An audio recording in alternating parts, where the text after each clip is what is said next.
الحمد لله رب العالمين والصلاة والسلام على أشرف الأنبياء والمرسلين محمد وعلى آله وصحبه أجمعين ومن تبعهم بإحسان إلى يوم الدين. ایک سوال ہے کسی بھائی کا، نمازی اگر ستھرا رکھنا بھول جائے، اس حال میں کہ وہ تیسری یا چوتھی صف میں نماز پڑھ رہا ہو تو سامنے سے گزرنے والے کو کتنی دوری تک روک سکتا ہے؟ اس کی حد کتنی ہے کہ وہ سامنے سے گزرنے والے کو روکے؟ دیکھیں، اس سوال سب سے پہلے تو یہ سمجھنا ہے کہ پیچھے صف میں کوئی بندہ کھڑا ہوا ہے اور اس کے سامنے سے بھی گزرا، امام کے سامنے سترا ہے یا دیوار ہے؟ حدیث ہے سنت الامام سنت خلف، امام کا سترا ہو گیا وہ سترا ہے جو امام کے پیچھے. حضرت عبداللہ بن عباس رضی اللہ عنہ فرماتے ہیں کہ میں مینا میں آیا اور لوگ نماز پڑھ رہے تھے، آپ سے پیچھے ایک گدھی پہ سوار ہو گئے، کہتے ہیں ارسلت لطالۃ، چگنے کے لیے چھوڑ دیا اور میں صف کے سامنے سے گزرنے لگا. فَلَمْ يُنْكِرْ عَلَيَّ أَحَدٌ، تو کسی ایک صاحب رسول نے نکیر نہیں فرمائی، کہا نہیں کیا کہ تم کیوں گزرے سامنے سے. تو یہ ہو گیا کہ صف بندی ہے اور پیچھے صف میں ٹکڑا ہوا. اب ایک سوال اس میں بنتا ہے کہ ایک آدمی نماز پڑھ رہا ہے تو سترا رکھنا بھول گیا، اس سوال میں ہے تو کتنی دوری تک کوئی گزر سکتا ہے؟ دیکھیں ہمیں حکم ہے کہ ہم جب نماز پڑھیں تو ہماری نظر سجدہ کی جانب ہو، سجدہ کی جانب نظر ہوگی جب تو ظاہر ہے امام شافعی رحمۃ اللہ فرماتے ہیں ایک سب سے زیادہ روشنی آنکھ کی نہیں جا سکتی، بہت ہو گئے تو دو سب ٹھیک ہے.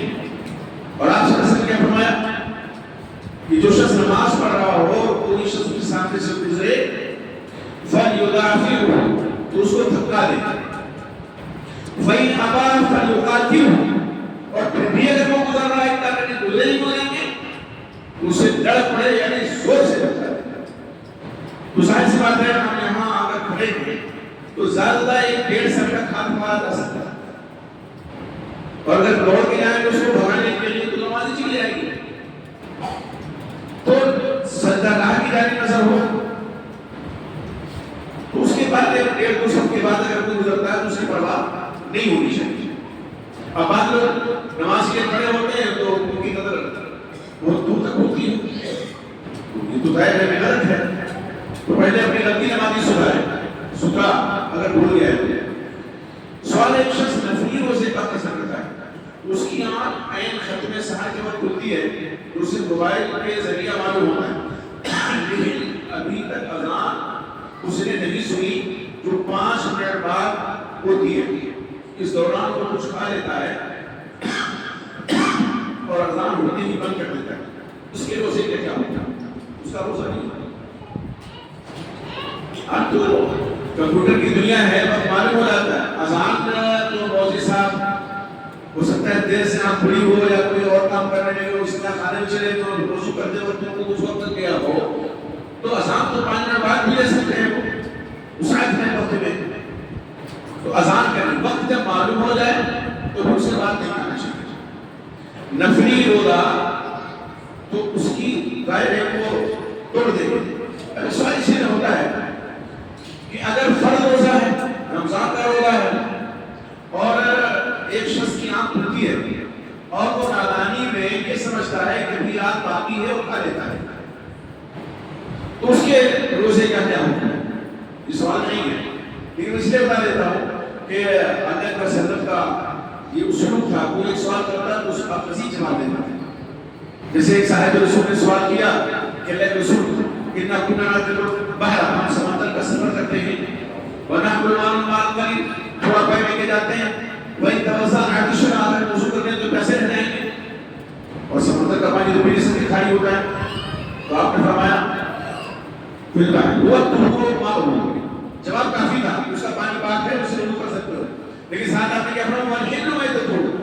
اس کا پودا ہے مچھلی وغیرہ حلال.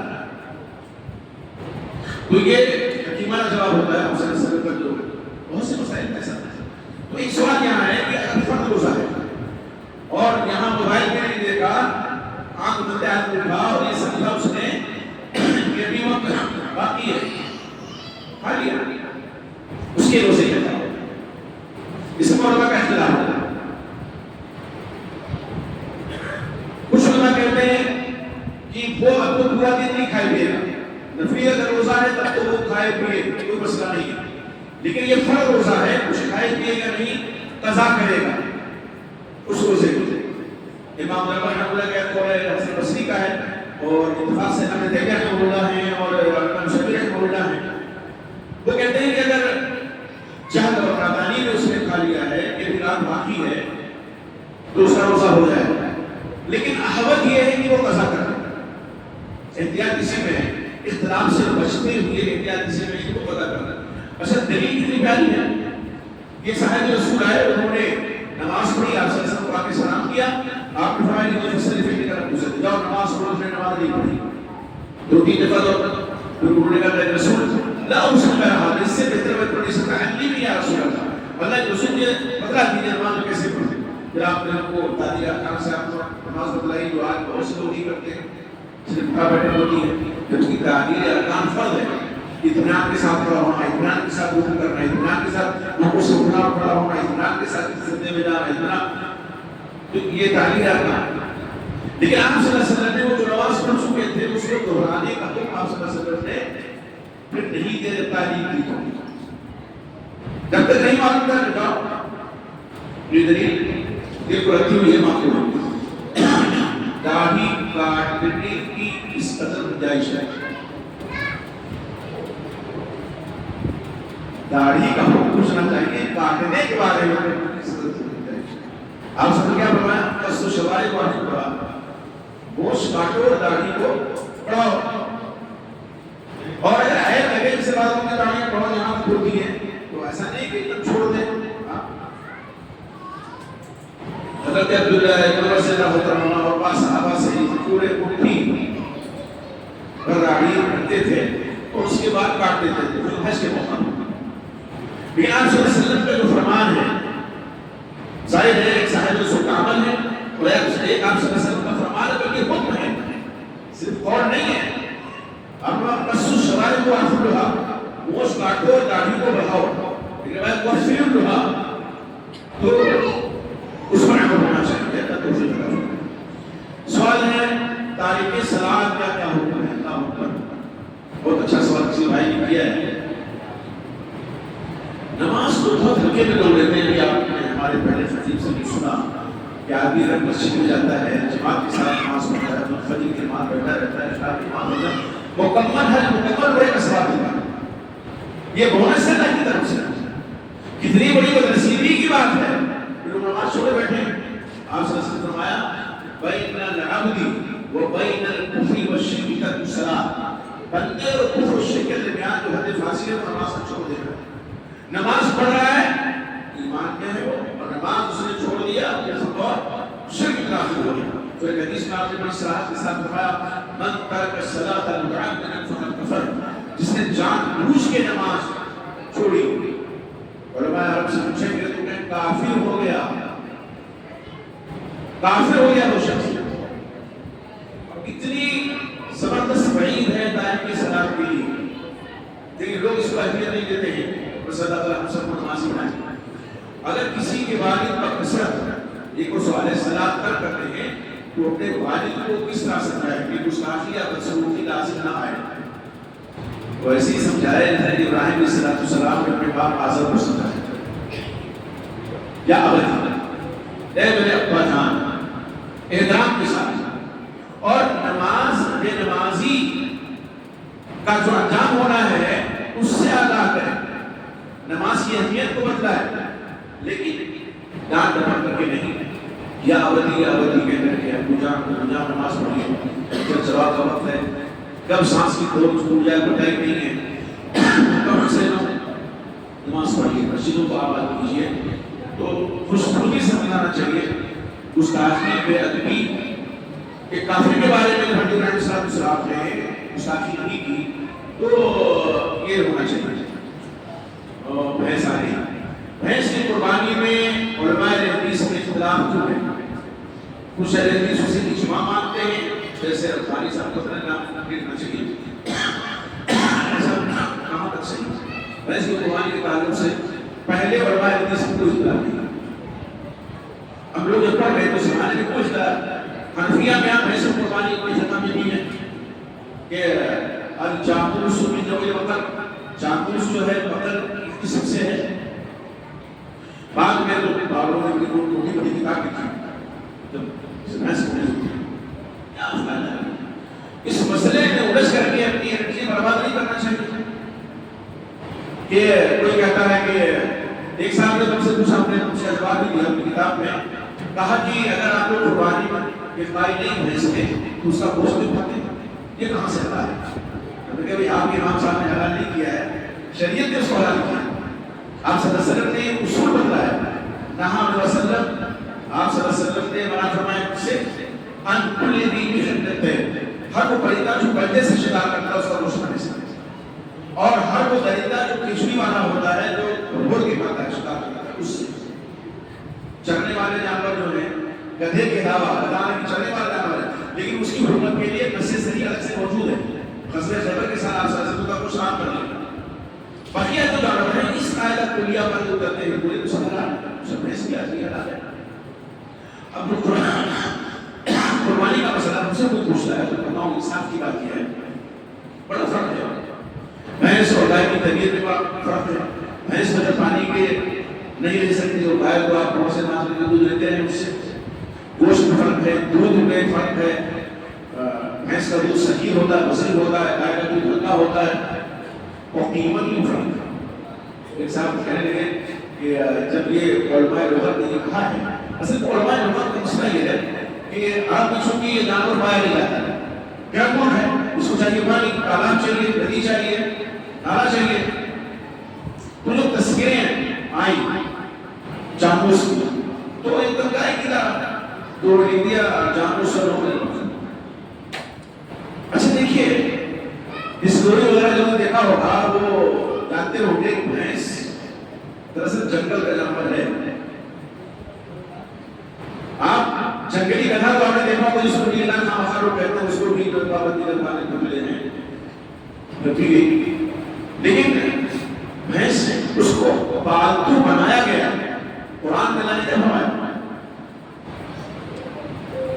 سورہ حج میں یوسف رسول اللہ بارزاتوں میں بہترنا اللہ کا نام نے ان چوپاں میں سے جو اللہ کو پتا کہ بہترنا، اور بہترنا کی تفسیر کہاں سورہ نام میں 4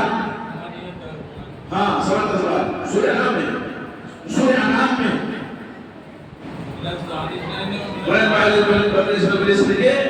چار ناموں بادا ملا کر کے 8 ہو گئے. ان کی تفسیر ہے جو بقرہ کا ہے جاموس کا تو نہیں ہے اس میں.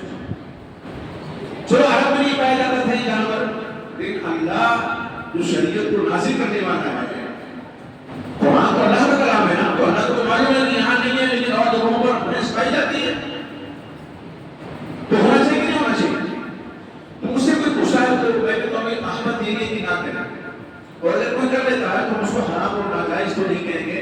اللہ کو اوپر قبول اللہ نے کیا نہیں دیں گے. اچھا چیز یہ ہے آپ صلی اللہ علیہ وسلم فرمایا تقویٰ کی مثال دی، اس سے بچوں میں دل میں کھٹک محسوس ہو، اس سے دل کھٹکتا تو ہے. تو اختلاف سے بچنے میں اگر کوئی نہیں کرتا تو بہتر ہے. یہ ہو گیا ہے.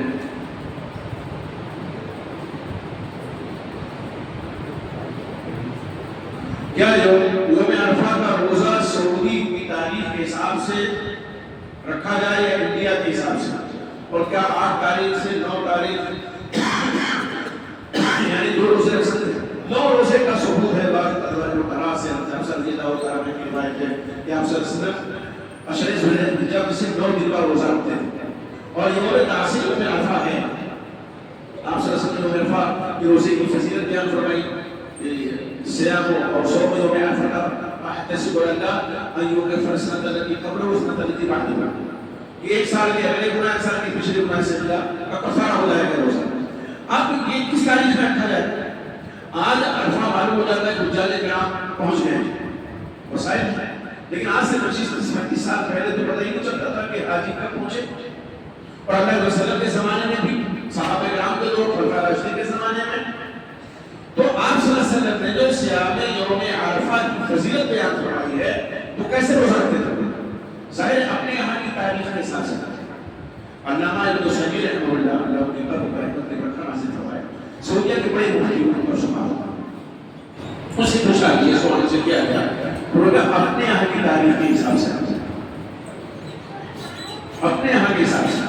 اچھا یہ 8-9 تو چلیے آپ یہاں 8-9 ہو گیا تو آپ کو اگر وہاں 9 ہے آپ 8 دیں، لیکن وہاں کے لوگ کیا کریں گے کہ جہاں چاند سعودیہ کے حساب سے ایک دن پہلے نظر آ جاتا ہے، وہاں کیا کریں گے؟ مثال 8-9 رکھیں، یہ خام خواہی بات ہے. بس اپنے یہاں کی تاریخ کے حساب سے روزہ کریں.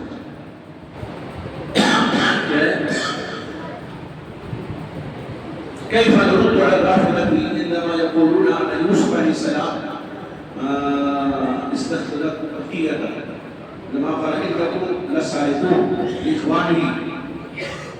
اچھا سوال ہے. یہ روافض یہی سب دلیلیں تلاش کرتے ہیں.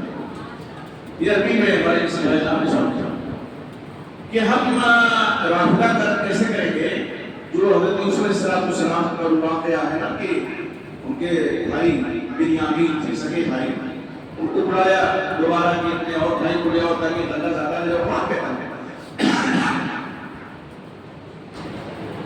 تو اپنے بھائی کو روکنے کے لیے حضرت یوسف علیہ السلام نے ایک ہیلا کیا، اور یہ ہیلا شرعی اس لیے ہے کہ اللہ کے حکم سے کیا. سمجھنے کی کوشش کیجیے، یہ ہیلا شرعی اللہ کے حکم سے ہوا. نبی اپنی طرف سے کوئی بات اس طرح نہیں کرے. ایک بات. دوسری بات یہ تقیہ نہیں ہے. ارے زیادہ دیر کہہ سکتے تھے کہ انہوں نے ایک پلان بنایا. تقیہ کیا ہے؟ تقیہ یہ ہے کہ دل میں کچھ ہے اور زبان میں کچھ ہے. دل میں دوست چھپائے ہوئے ہیں صحابہ کرام کا، اور جب وہ ذکر آتا ہے تو جناب کہتے ہیں. یہ تقیہ کا دور تک اس سے کوئی واسطہ ہی نہیں ہے. رسول صلی اللہ علیہ وسلم اس واقعے سے چوری بنیامین نے نہیں کی تھی. وہ ان کے تھیلے میں وہ رکھ دیا گیا تھا پیمانہ جس سے ناپا جاتا تھا تمبے کو، اور پھر جب تلاشی ہوئی. اچھا دیکھیے، انکم لسارقون، تم چور ہو، یہ الزام تھا، یہ الزام تھا. انہوں نے کہا ہم نے چوری نہیں کی ہے. اب اپنے لوگوں سے رکھوایا تھا حضرت یوسف علیہ السلام نے اپنے بھائی بنیامین کے تھیلے میں یا ان کی بولی میں، تو اسے نکلنا تو وہ روکنا تھا. یہ پروگرام حضرت یوسف علیہ السلام نے جو بنایا یہ اپنی طرف سے نہیں تھا، اور یہاں جو تقیہ کیا جاتا ہے یہ تو اپنی طرف سے کیا ہے. اس لیے تقیہ کا اس سے پوری دور تک واسطہ نہیں ہے. اچھا یہ رومن میں کسی نے بھیجا ہے اور ماشاءاللہ تحریر تھوڑی شکستہ ہے. اگر کیا ہے قاضی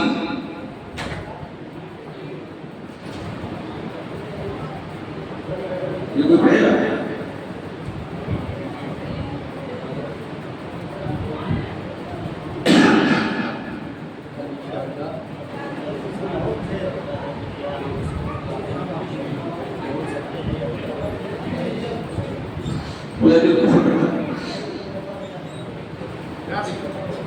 کوئی انسان کفر کرتا ہے. امام بخاری رحمہ اللہ نے کتاب الایمان میں باب باندھا ہے، باب کفر دون کفر. کفر اور کفر میں فرق ہوتا ہے. کفران عشیر جو عورتیں اپنے شوہر کی نافرمانی کرتی ہیں اس کو بھی کفر سے ثابت کیا گیا ہے. ٹھیک ہے، میں بچوں کو پڑھا رہا تھا تو میں نے ایک سوال کیا، ہم کہ بتاؤ کفار جنت میں جائیں گے کہ جہنم میں جائیں گے؟ تو جہنم میں جائیں گے کفار. ہم نے کہا میں وہ کفار کے بارے میں نہیں پوچھ رہا ہوں، اللہ نے پوچھ کی قرآن میں کسان کو بھی اللہ نے کفار کہا ہے. تو جو مومن کسان کو جنت میں جاتی ہے، وہ یہ لفظ کہتے ہیں اس کو ترجمے میں یہ بتانا بھی مشکل تھا. اب ہمارے یہاں جو تکفیری مشن چلا ہوا ہے اس پہ ذرا غور کرنے کی بات ہے. دیکھیے ایک ہے کفر بواح، آدمی کھلا ہوا کافر ہے، کھلا ہوا مشرک ہے، تو اس کے کفر میں کوئی شبہ ہی نہیں ہے، ٹھیک ہے. اور ایک آدمی ایسا ہے جو کلمہ پڑھ رہا ہے، نماز پڑھتا ہے، روزہ بھی رکھتا ہے اور شرکی اعمال وفات بھی کرتا ہے. تو ان دونوں میں فرق ہے، کفر اور کفر میں یہاں فرق. اب یہاں جب ہم کہیں گے تب ہم اس حدیث کو ہمیشہ یاد رکھیں جس نے آپ صلی اللہ علیہ وسلم نے فرمایا کہ اگر اپنے بھائی کو کوئی کافر کہتا ہے اور حقیقت میں وہ کافر نہیں ہے تو کفر کہنے والے کی جانب لوٹ آؤ.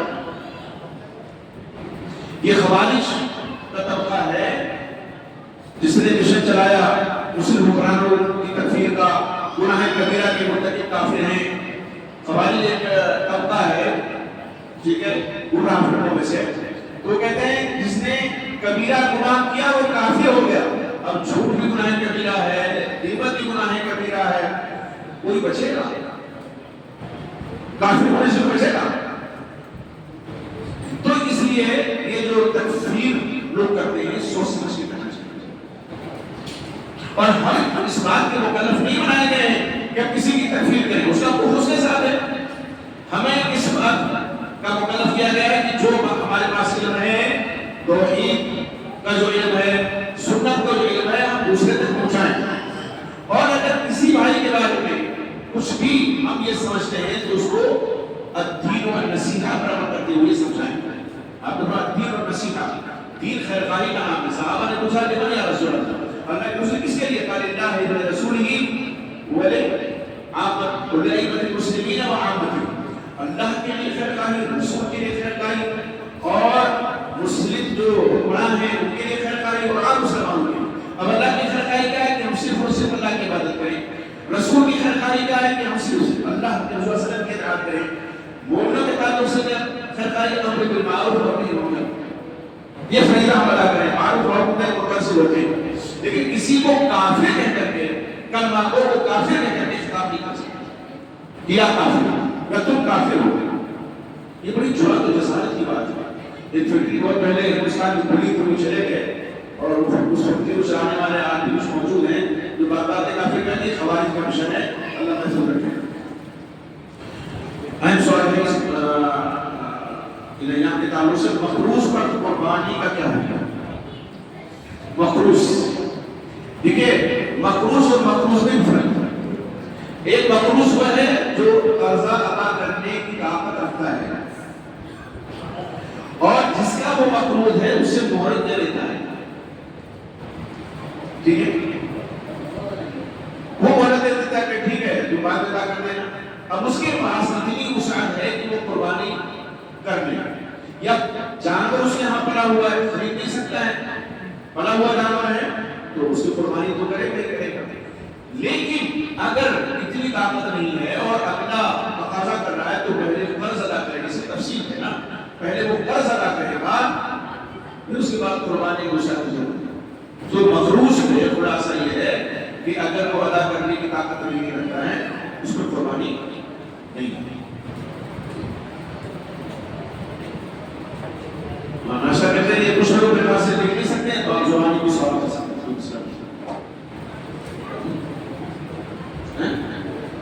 اور اب کچھ ٹائم جو باقی ہے 5 منٹ بول دیں، 10 منٹ ہم اپنے حساب سے سنیں گے انشاءاللہ.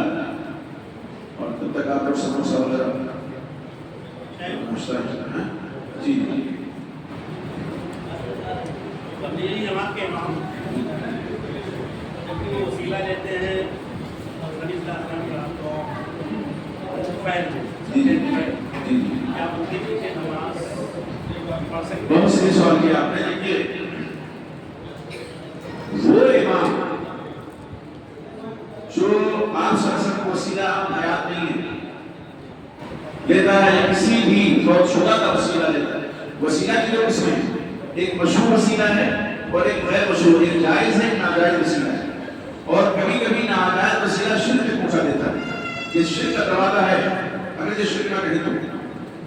آپ صلی اللہ علیہ وسلم کی حیات طیبہ میں صحابہ کرام آپ سے دعا کرواتے تھے، آج بھی کوئی کسی بزرگ سے دعا کروا سکتا ہے؟ جائز ہے. خود دعا کرے یہ بھی جائز ہے. اپنے نیک اعمال کو وسیلہ بنائے. اس سے بخاری میں منڈی علی سے کہا والوں کا 3 لوگوں کا. آپ صلی اللہ علیہ وسلم جب دنیا سے رخصت ہو گئے, آپ کے زمانے میں جب ساری پڑی تھی تو آپ نے دعا کی تھی ممبر پہ, بارش ہوئی. آپ کی دنیا سے چلے جانے کے بعد حضرت فاروق کہتے ہیں رسول میں کہیں ساری پڑی, وہ کیا کہتے ہیں؟ اللہم انا کنا نتوسل بنبی کما دام فی. اللہ جب تک تیرے نبی ہمارے درمیان حیات ہے ان کو وسیلہ بنا دے. اب ان کے چچا عباس کو وسیلہ بنا ہے. حضرت عباس مطلب رضی اللہ تعالیٰ عنہ جو آپ صلی اللہ علیہ وسلم کے چچا ہیں, انہوں نے دعا کی اور بارش ہوئی, استسقاء کی نماز پڑھی. تو امام اگر ان اعمال و افعال کا ہے تو اس کی پیچھے نماز پڑھنے سے اعتراض کرنا چاہیے. ہاں اگر ہمیں نہیں معلوم ہے کہ کیسا امام تو ہم نے پڑھ لی تو ہماری نماز ہو جائے گی. دلوں کو کھول کر کے جھانک کر کے دیکھنے کا وہ نہیں ہے. ایک دو سوال ہوتا ہے.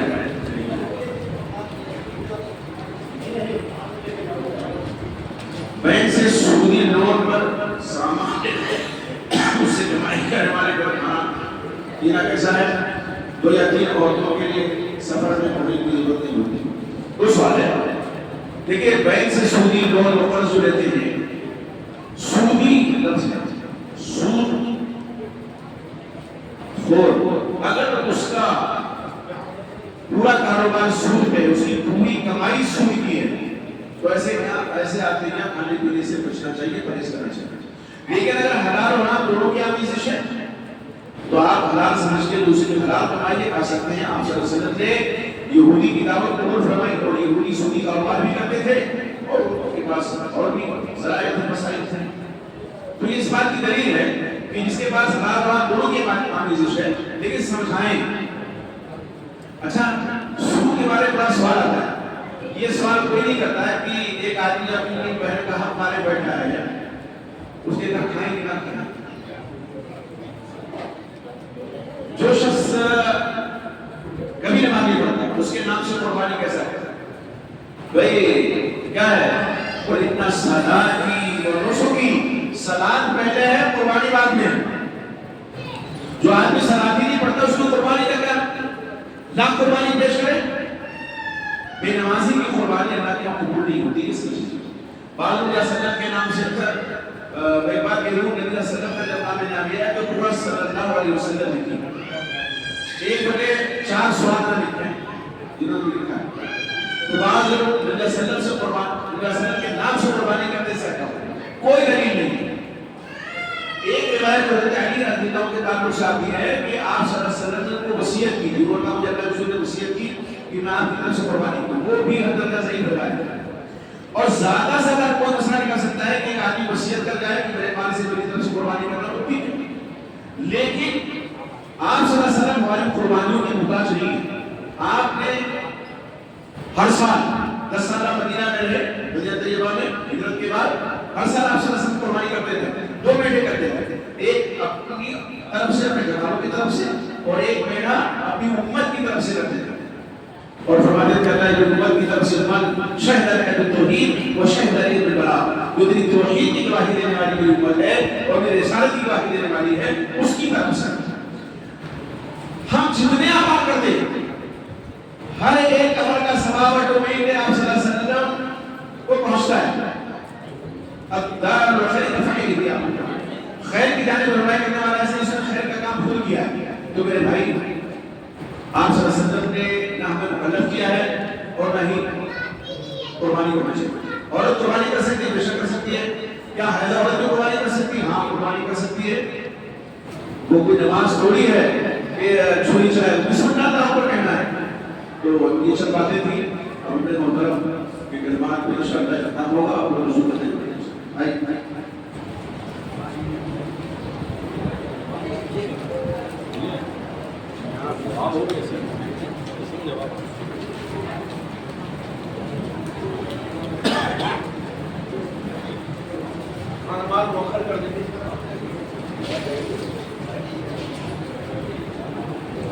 السلام علیکم ورحمۃ اللہ وبرکاتہ. بہت ہی مبارک ہو, بہت ہی اچھا پروگرام تھا اور بھی اپنے آپ کو قوت کی انوراگ کرنا چاہیے، شرکت کرنی چاہیے. بڑی تازگی ملی، بڑی اچھی تقریریں ہوئیں، بہت اچھے سوال و جواب ہوئے. تمام بھائیوں کو بہت مبارک ہو، تمام بہنوں کو، ماؤں کو، بچیوں کو بہت بہت مبارک ہو. اور جو کچھ کہا گیا اس پر عمل کرنے کی کوشش کریں، انشاءاللہ یہاں بھی کام آئے گا اور آخرت میں بھی انشاءاللہ کام آئے گا. السلام علیکم ورحمۃ اللہ وبرکاتہ.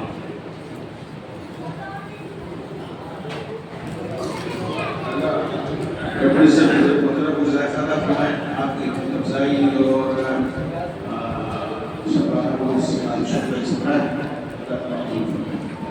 ہم سب کی حاضری اللہ قبول فرمائیں اور خالص عبادت اللہ بناتے ہماری حاضر.